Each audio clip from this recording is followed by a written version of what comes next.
Hello दोस्तों, नमस्कार। Sita blog गीत में स्वागत है। एक छोटा सा प्यारा सा भक्ति देवी गीत तो आप लोग सुनिए। अच्छा लगे तो लाइक कमेंट करना ना भूलिए। सुतली मैया का जगाई कैसे, बिना दर्शन पाए घर जाई कैसे। सुतल माई का जगाई कैसे, बिना दर्शन किए घर जाई कैसे। दर्शन पाए घर जाई कैसे। सुतल माई का जगाई कैसे, जगाई कैसे। बिना दर्शन पाए घर जाई कैसे। मैया दुआरे एक अंधा पुकारे, मैया दुआरे एक अंधा पुकारे। अंधे को नैना दिलाई कैसे, अंधे को नैना दिलाई कैसे। बिना दर्शन पाए घर जाई कैसे। बिना दर्शन पाए घर जाई कैसे। सुतली माई का जगाई कैसे, बिना दर्शन पाए घर जाई कैसे। बिना ने घर जाई कैसे। मैया दुआरे एक लंगड़ा पुकारे, मैया दुआरे एक लंगड़ा पुकारे। लंगड़े को पैरा दिलाई कैसे, लंगड़े को पैरा दिलाई कैसे।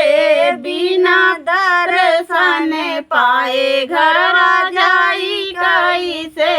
बिना दर्शन पाए घर जाई कैसे। सुतली माई का जगाई कैसे, बिना पाए दर्शन घर जाई कैसे। बिना दर्शन पाए घर जाई कैसे। मैया दुआरे एक बालक पुकारे, मैया दुआरे एक बालक पुकारे। बालक को विद्या दिलाई कैसे, बालक को विद्या दिलाई कैसे। बिना दर्शन पाए घर जाई कैसे। बिना दर्शन पाए घर जाई कैसे। सुतल माई का जगाई कैसे, बिना पाए दर्शन घर जाई कैसे। बिना दर्शन पाए घर जाई कैसे। मैया दुआरे एक बाजिन पुकारे, मैया दुआरे एक बाजिन पुकारे। बाजिन का पुत्र दिलाई कैसे, बाजिन का पुत्र दिलाई कैसे। बिना दर्शन पाए घर जाई कैसे। बिना दर्शन पाए घर जाई कैसे। मैया दुआरे एक कोढ़ी पुकारे, मैया दुआरे एक कोढ़ी पुकारे। कोढ़ी को काया दिलाई कैसे, कोढ़ी को काया दिलाई कैसे। बिना दर्शन पाए घर जा